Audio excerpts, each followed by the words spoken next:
La palabra comala viene del nombre que deriva del náhuatl comali, el cual significa lugar donde se hacen comales o bien lugar de comales. El municipio de Comala se encuentra situado al norte del estado de Colima, a 6 kilómetros de la ciudad de Colima y limita al norte con el estado de Jalisco, municipio de Zapotitlán, y con el municipio de Cuauhtémoc, al oeste con Minatitlán y con Villa de Álvarez al sur y al este. Su lema: fértil el suelo y leal al pueblo. Comala fue agregada a la lista de los pueblos mágicos de México en el año del 2002. Este se caracteriza por poseer una vegetación natural compuesta por selva baja con especies caducifolias, bosques con especies latifoliadas y asociaciones especiales de vegetación como lo son con el nogal, el cóbano, la parota, la higuera, la rosa morada, la primavera, el tepemezquite, el huizache, la huizama, el ciprés, el fresno y el pino. Y en cuanto a asociaciones frutales, cuentan con el mango, el ciruelo, el guamúchil, nance, chico zapote y mamey, entre otras. Actualmente, en la arborización urbana se usan especies introducidas con el propósito específico de adornar las ciudades. Sin embargo, no se tiene conciencia de los daños que estas especies pueden ocasionar al ecosistema a tal grado de provocar la muerte de alguna especie tanto de flora como de fauna nativa de la región. Por lo cual mencionaremos algunas de las especies arbóreas introducidas que se pueden apreciar en la zona centro de la ciudad, las desventajas que tiene usar estas especies y algunas de las especies nativas por las cuales se podría sustituir para así beneficiar al entorno urbano y al medio ambiente. De acuerdo a Registro Naturalista, en Comala se registran 4 especies que de acuerdo a Conavio y Acabi se les registra como especies exóticas invasoras, lo que quiere decir que estas especies son introducidas y pueden causar grandes daños a la vegetación nativa. Comenzando con la primera especie, Cassia fistula, es una planta nativa de Egipto y Oriente Medio que se ha extendido por todo el mundo. Se conoce como lluvia de oro y su uso es más con fines decorativos en las avenidas de las calles. Esta planta es invasora y abundante en la zona donde esté. Es altamente adaptable a diferentes ambientes y tolera desde la mutilación o el fuego. Tiene un gran impacto ya que causa la pérdida de especies en peligro de extinción y de especies nativas, esto con una ayuda de un mecanismo alelopático que hace que no deje de desarrollar otras especies de árboles alrededor. La segunda especie, Squinus mole, o mejor conocida como pirul, es un árbol originario de la región de los Andes en América del Sur y esta se ha introducido ampliamente en las regiones tropicales, subtropicales y mediterráneas de todo el mundo. Como la primera especie, es un árbol con mecanismo alelopático.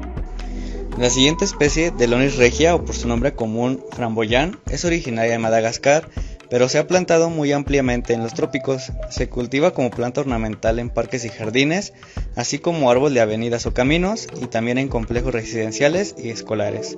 Es un colonizador muy agresivo, ya que puede formar copas densas que puede excluir a las especies nativas. Las plántulas de esta especie germinan muy densamente y compiten fuertemente con otras plantas, posiblemente asistidas por exudaciones alelopáticas.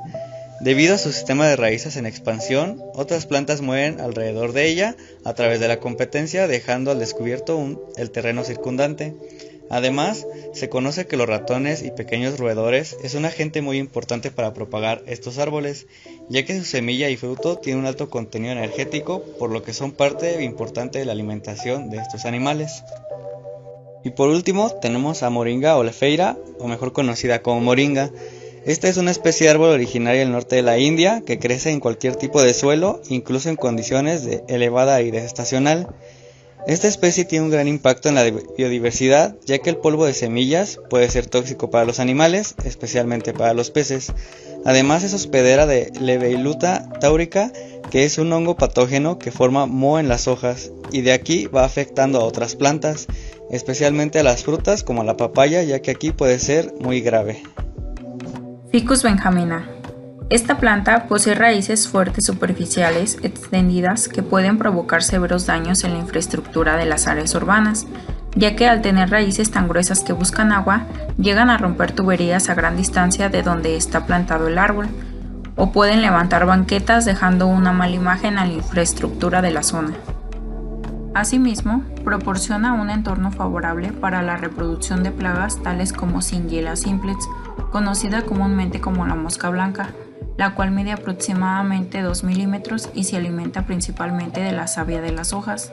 Además, las ninfas de este insecto pueden cubrir grandes porciones de follaje y ya que tienen una rápida reproducción, pueden llegar a infestar a las plantas que se encuentran cercanas a esta. Los árboles en las zonas urbanas proporcionan multitud de beneficios paisajísticos, mejorando el panorama y la imagen de alguna zona. Además, beneficios medioambientales ya que purifican el aire urbano y actúan como filtros de contaminantes mitigando el efecto del cambio climático. Por lo tanto, los árboles son elementos que juegan un papel importante en la trama urbana. A pesar de ello, es un error creer que la solución para una buena gestión del arbolado reside en plantar una gran cantidad de ellos en calles y zonas verdes. Esto se debe a que, al ser seres vivos, requieren de espacio suficiente para desarrollarse. Además, sin tomar en cuenta los riesgos que conlleva plantar una especie en una zona completamente diferente al de su lugar de origen. Por lo tanto, para poder disfrutar de todos los beneficios aportados por las zonas verdes, el primer punto a tratar a la hora de desarrollar una zona arbolada en la ciudad consistiría en la identificación de las especies que se quiere plantar, para conocer si al llegar a su nuevo hábitat no contraiga plagas o si bien otros riesgos que puedan afectar la flora nativa del lugar. Además, de identificar las necesidades de cada una de las especies arbóreas para así conocer los requerimientos y exigencias de cada una de ellas y establecer la opción que mejor se adapte. Además de considerar los aspectos ya mencionados, es de suma importancia cumplir las siguientes normas citadas en el Reglamento de Parques y Jardines del municipio de Colima, en el apartado del anexo técnico de las plantaciones. De acuerdo al artículo 2, las plantaciones de árboles deberán procurar las especies nativas que puedan adaptarse a los espacios físicos existentes y armonizar con el entorno visual.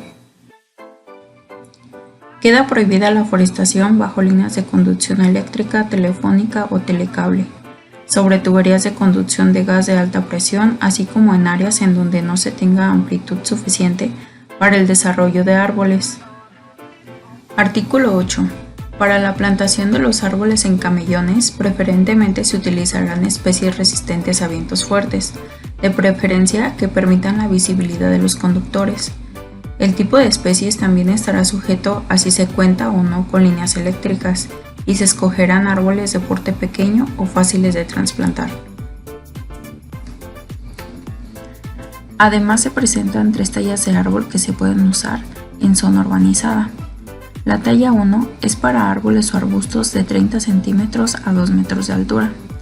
La talla 2 es para árboles mayores de 2 metros y hasta 8 metros de altura.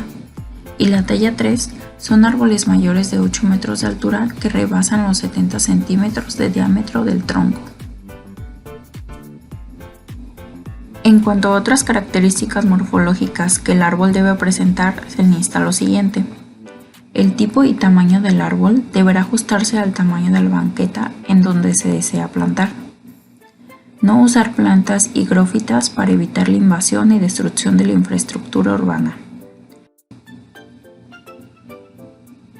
La copa del árbol deberá estar a una altura en la cual no obstruya la visibilidad de semáforos, alumbrado o alguna otra conducción eléctrica. El tronco del árbol debe ser recto con el fin de no invadir otros espacios. Por otra parte, la evaluación de la calidad sanitaria en la que se encuentra un árbol es primordial al momento de adquirir aquellos ejemplares que se van a utilizar en una plantación, por lo cual debe observarse la ausencia de plagas, enfermedades o pudriciones, y para el caso de las coníferas, el flujo de resina debe de ser normal y no provocado por un patógeno. Después de la plantación, el arbolado requerirá de poda, riego y fertilización principalmente.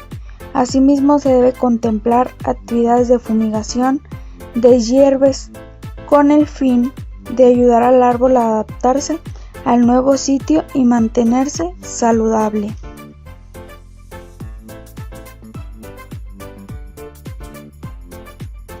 Annona longiflora mejor conocida como chirimoyo, los requerimientos ambientales de esta planta son una precipitación de 800 a 1600 milímetros media anual.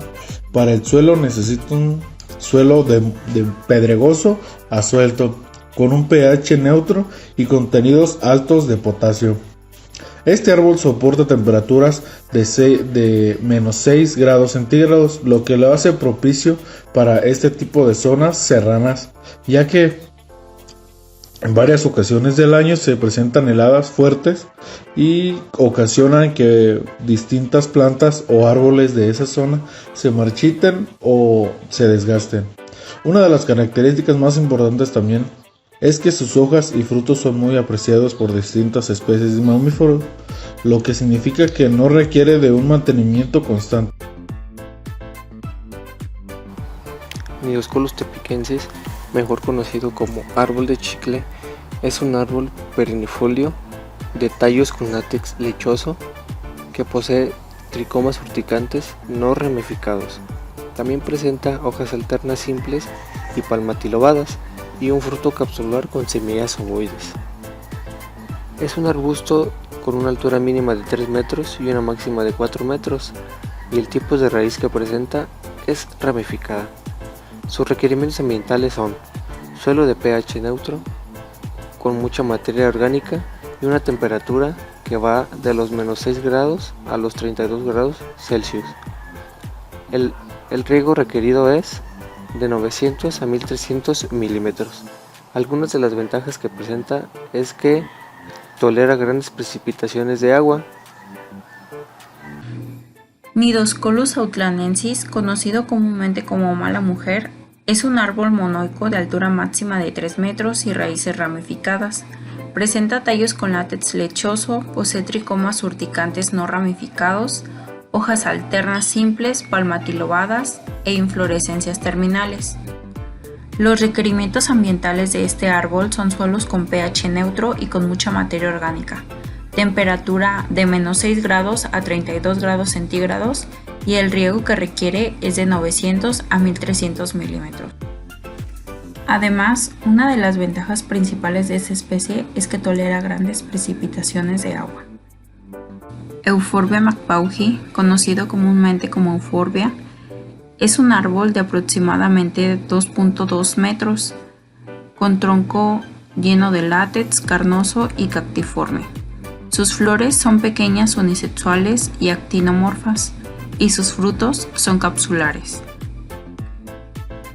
Los requerimientos ambientales de esta planta son suelo con poca materia orgánica y pH de neutro a ácido, temperatura de 1 a 30 grados centígrados y riego de 600 a 900 milímetros. Además, una de las principales ventajas de esta especie es que son muy adaptables al suelo. Toleran sequías, precipitaciones altas y temperaturas de hasta 34 grados centígrados como máximo y 4 grados centígrados como mínimo.